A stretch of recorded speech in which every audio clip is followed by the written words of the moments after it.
Hey everybody, hope you're doing well. It is Saturday, May 14th at just before noon, 11:59 a.m. In 2022.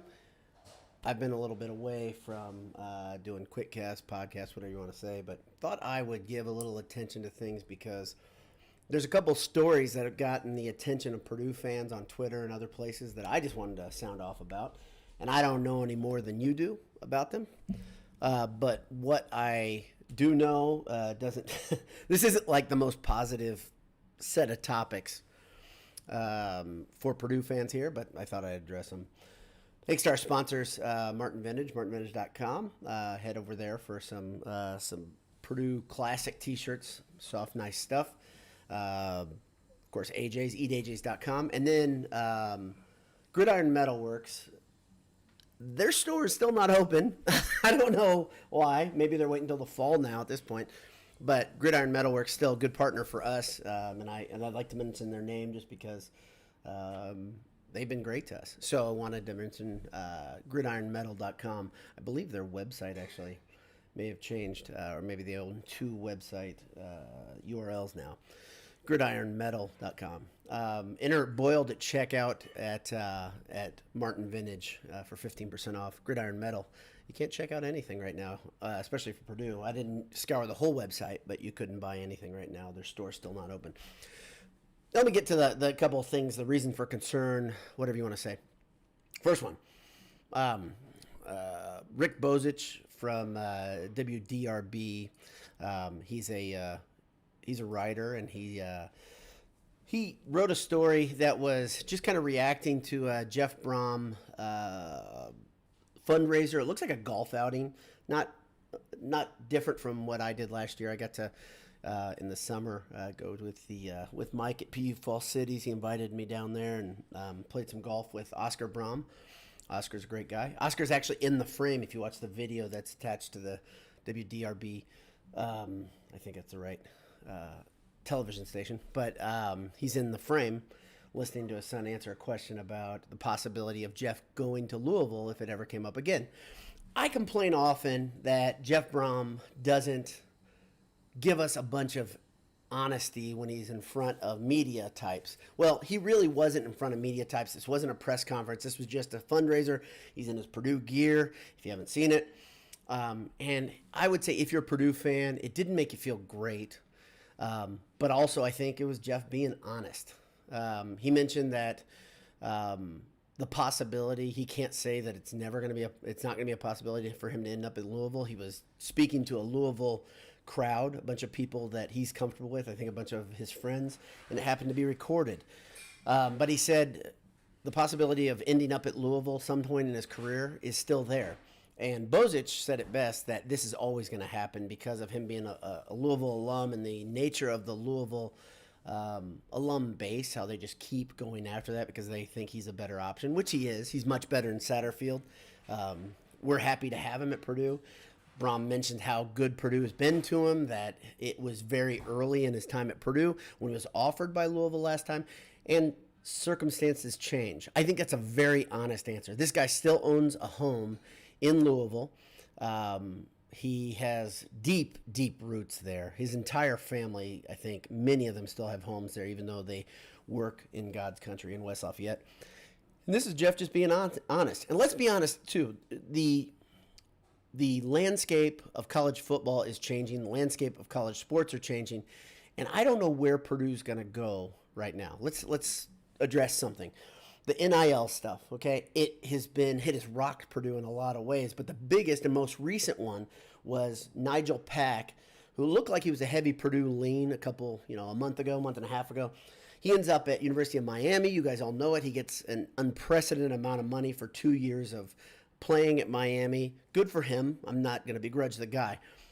But many people, including the NCAA, say that is a misuse of NIL to create a kind of a slush fund and use it as a recruiting tool.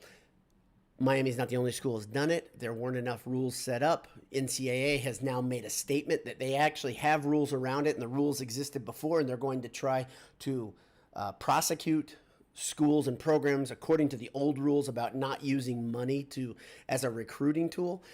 I don't know how they can do that legally. I really don't get that. I don't think that's right. People say these rules have always been in place, but at the same time, I'd say I don't think that the NCAA has a ton of legs to stand on. That's not unusual for the NCAA. They do what they do, which is do things inconsistently, do things poorly. They leave a lot to be desired. I'll say that. But the NIL stuff, 2-3 months ago, Mike Babinski was saying Purdue's not going to have an NIL internal group that helps organize these things for students. And then they created a position of a person that will be a head over the NIL. So Purdue has already changed its overall direction regarding the NIL. But this is super fluid. And I can tell you that if this gets any filthier to me, if this gets any grimier, once again, Pac did nothing wrong, okay? I want to reiterate that. But a bunch of people in Miami took it right up to the edge of whatever these rules and regulations are and went through them and paid a kid to come to Miami. Now you're dealing with, at that point, you're dealing with pro sports, but without contracts. That's, to me, there's a missing piece. If NCAA is going to do this, they're going to have kids that are paid like pros. You have to have contracts to somewhat hold them in place. Somebody said this is the exact same thing as the NFL and NBA. No, it's not. Because those contracts are binding on the side of the players. They have to stay there when they sign a contract. Right now, Pac could go collect his money, and then he could leave. He could come to Purdue. Think about that. Think about how crazy that is. And it could happen. The whole point is the NCAA situation is fluid. We don't know what's going to be. And pretend for a second, let's say Purdue says, you know what, enough. We're not going to be involved in the NIL. And Babinski says, we're going to get rid of that wing of the athletic department, which I think they should get on board, honestly.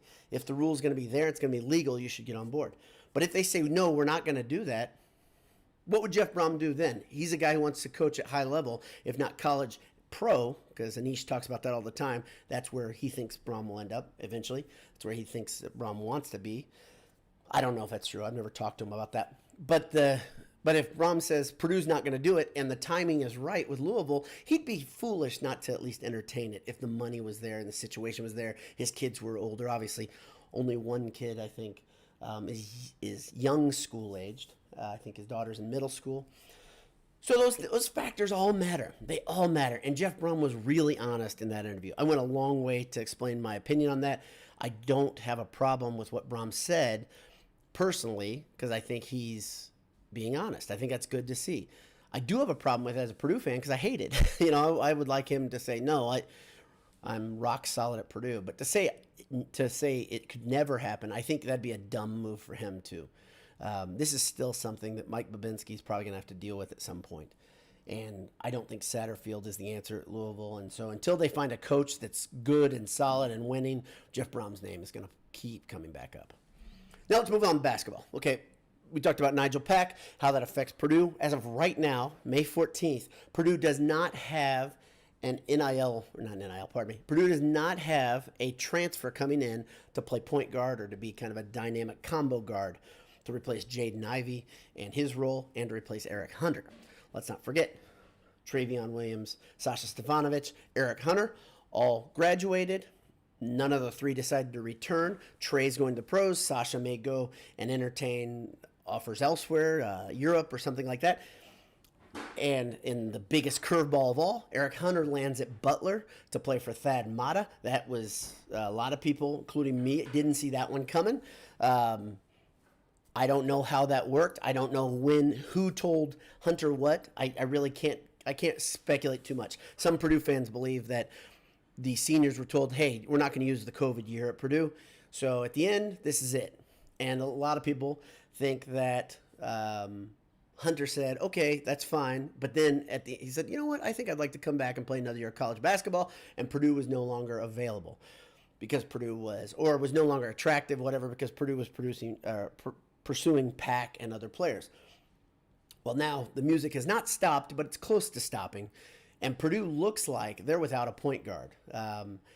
They're surely without, Ethan Morton played point guard in high school. Let's first look at that. We have not seen evidence that Ethan Morton is ready to be a college point guard right now. Will he play point guard next year? Probably, because unless we see that transfer coming in. But the second part is Purdue's probably going to start Braden Smith, Been a long time since I talked about this. They're probably going to start Smith at point guard right from the jump. Now let's do a little history. Let's go back a little bit. The last time Matt Painter started a freshman at point guard was 2008 with Lewis Jackson. I think he started right off the jump. I think it was first game out, if my memory has served me correctly. I know he was well installed by the time the year turned his freshman year when he was December, January. He was starting at that point full. And so I think there's a really, really good chance that Purdue will have a freshman starting a point guard come the beginning of next basketball season. That is suboptimal, as some would say. That is not the situation I think that Matt Painter wanted. Is Purdue screwed because of this? No, they're not. But this year could have some growing pains as you look ahead to the 22-23 season. It definitely won't be like last year where they come out of the chute and they are a team that's beating teams like dogs and, scoring 100 points. This is not going to, the offense will not be that way. As I said in my last quick cast talking about basketball, it's going to be a different year because you've lost some athleticism, you've lost some skill, you've lost multi-year starters. While it's not a full rebuild because there are a lot of guys on this team that can play the game, it is going to be a different set of circumstances, and I think there will be some growing pains to start the season next year. I think since I last talked to you, Zach Edey made it official, said he was not going to the NBA. If you don't know anything behind the scenes, I think Zach's got a pretty steady girlfriend from what I understand. That is a Purdue student, and that's awesome, and that's part of the equation. If you don't think that's part of the equation, you're nuts. And those are the things that we all need to take into account when we look at potential transfers. What's the fit? What's happening with this kid's life? What are the people behind closed doors and behind him suggesting? These are things you can't know unless you're them, and these are the things that it's hard to figure out. When people tell you they've got it figured out and they know what this kid's going to do and they know what's coming in the future, they're lying to you. They don't. Unless they're the kid or unless they're their parents, and even in those cases, they don't know the whole thing. So that's about all I have. That's all I have to sound off on. If things come about that I learn about football and basketball, if Jeff Brohm has any more conversations about Louisville, if we hear anything about transfers and NIL news, I'll try to sound off. But I'm going to probably wait longer than just jump on the stories right away. I'm not a hot take guy, not a quick take guy. But, hey, also, if you're playing in the Tyler Trent golf outing, we're trying to put something together where we have some part in that. We're excited about that. We're trying to figure that out, and hopefully we will be official on that. But we're trying to figure something out that right now. We want to have a part in it just because Tyler's such a good guy, and he leaves such a great legacy for Purdue and for people of Christian faith and for people fighting cancer. He's just an emblem as much as anything right now, and I'd like to honor his memory because he was a great dude. So that's about it. Hope all is well with you. God bless you. Hammer down. Well, we'll talk to you soon.